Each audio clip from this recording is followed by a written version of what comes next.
स्थान था विश्व गुरु का, और वह परम वैभव पर से भारत को श्रेष्ठ भारत के रूप में विश्व के अंदर खड़ा कर सकते हैं। हमारे समाज के अंदर ये क्षमता है और हमारे समाज ने समय समय पर इसको जो है प्रमाणित किया है।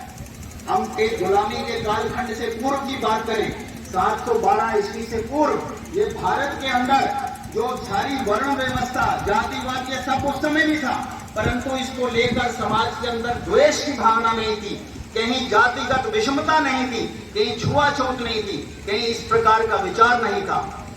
और इसलिए आक्रांताओं ने, विदेशी आक्रांताओं ने बार बार झूठ बोलकर कुछ सत्यों को भारतीय समाज को भ्रमित करके यहाँ स्थापित कर दिया।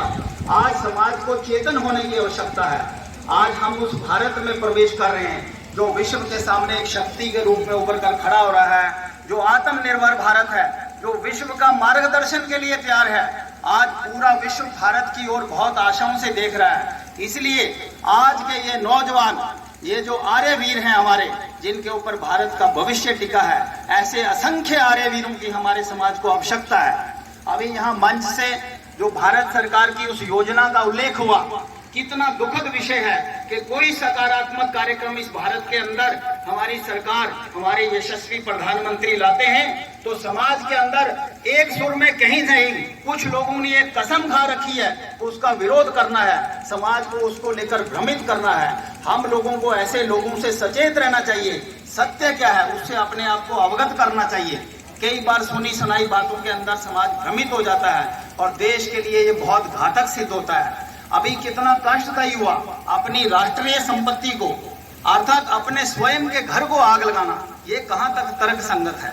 आज के युवा को हम क्या दिशा दे रहे हैं, ये समाज में जो ऐसे लोग हैं उनको भी इसका चिंतन करना चाहिए कि हम अपने युवाओं को किस दिशा में ले जा रहे हैं, युवाओं को किस प्रकार से भड़काया जा रहा है, ठीक स्थिति क्या है उनको नहीं बताया जाता है। इतनी श्रेष्ठ योजना भारत सरकार लेके आई है और मित्रों, ये योजना केवल भारत के अंदर नहीं, विश्व के अंदर हम कल्पना करें तो अनेक ऐसे देशों के अंदर ये अल्पकालिक योजना है, क्योंकि भारत को हम युवाओं का देश कहते हैं और युवाओं के देश के अंदर हमारी सेना की औसत आयु 32-33 वर्ष है।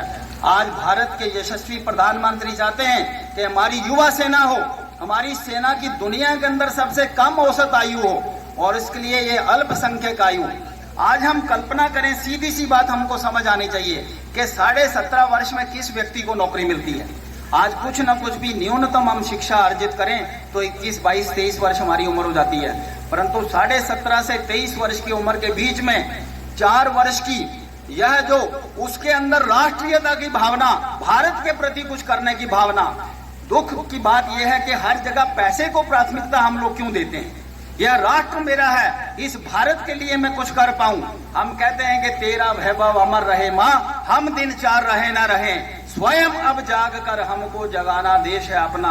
तो यह चिंतन करना मंच से कहा गया कि तन समर्पित, मन समर्पित और यह जीवन समर्पित, चाहता हूं वह देश की धरती तुझे और भी दूं। तो ऐसा सर्वस्व समर्पण करने की अपने युवाओं की मानसिकता क्यों नहीं बनती है।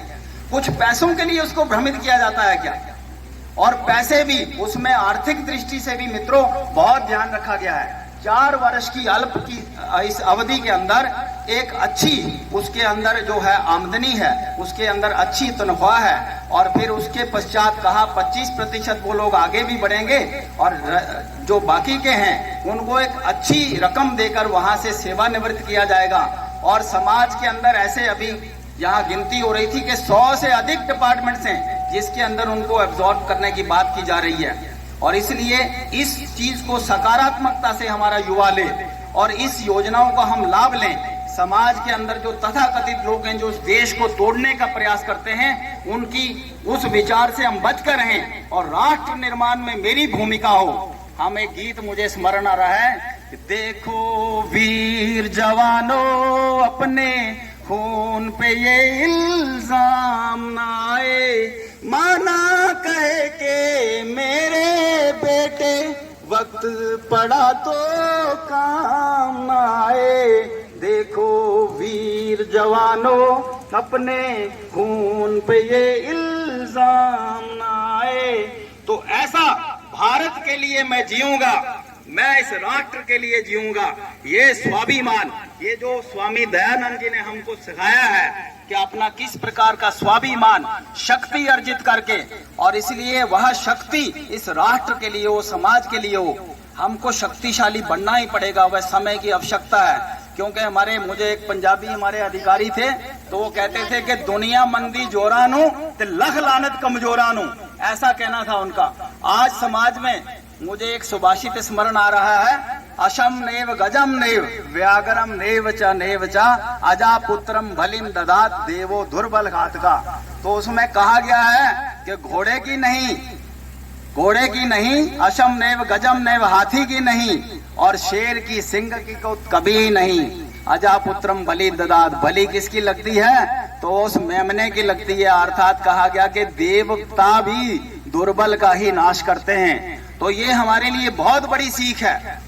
आज के इस प्रकार के जो कार्यक्रम है, कल माननीय अरुण जी ने परसों मुझे कहा, तो मुझे कहीं जाना था, परंतु मैंने जब उन्होंने कहा कि ऐसे अच्छे नौजवान लोग इस वर्ग में हैं, तो मैं अपने आप को रोक नहीं पाया। मुझे लगा उन नौजवानों के बीच में मैं अवश्य जाऊंगा।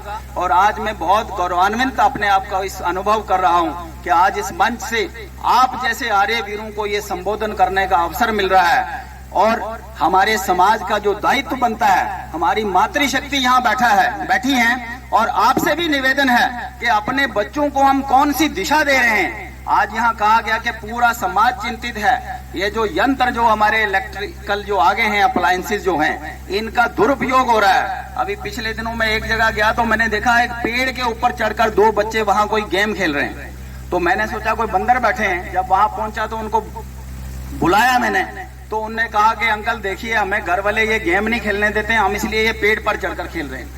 तो आज क्या ये स्थिति हमारे समाज की है?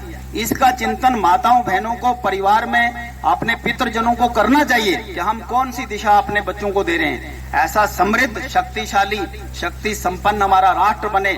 हमारा विचार श्रेष्ठ है, परंतु उसको आचरण में, व्यवहार में लाने की आवश्यकता है। क्योंकि कोई भी राष्ट्र तब तक उसका सर्वाइवल नहीं हो सकता है जब उसका समाज उस देश की रक्षा के लिए सदैव तत्पर नहीं रहता है। मैं इस आशा के साथ कि यह जो आर्यवीर जिनका निर्माण हुआ है, ऐसे असंख्य आर्यवीर समाज के अंदर खड़े होंगे और इस राष्ट्र के भविष्य को, जो भी लोग इस प्रकार का षड्यंत्र करते हैं, समाज को भ्रमित करते हैं, इस देश को तोड़ने का स्वप्न देखते हैं, उनके सपनों को निस्त नाबूद कर देंगे और इस भारत माता को इस परम वैभव का वो स्थान दिलाएंगे। इन्हीं शब्दों के साथ कहने के लिए मन के अंदर बहुत कुछ है, परंतु मुझे लगता है कि समय बहुत हो गया है, तो अपनी वाणी को यहीं विराम देता हूँ। बहुत बहुत धन्यवाद।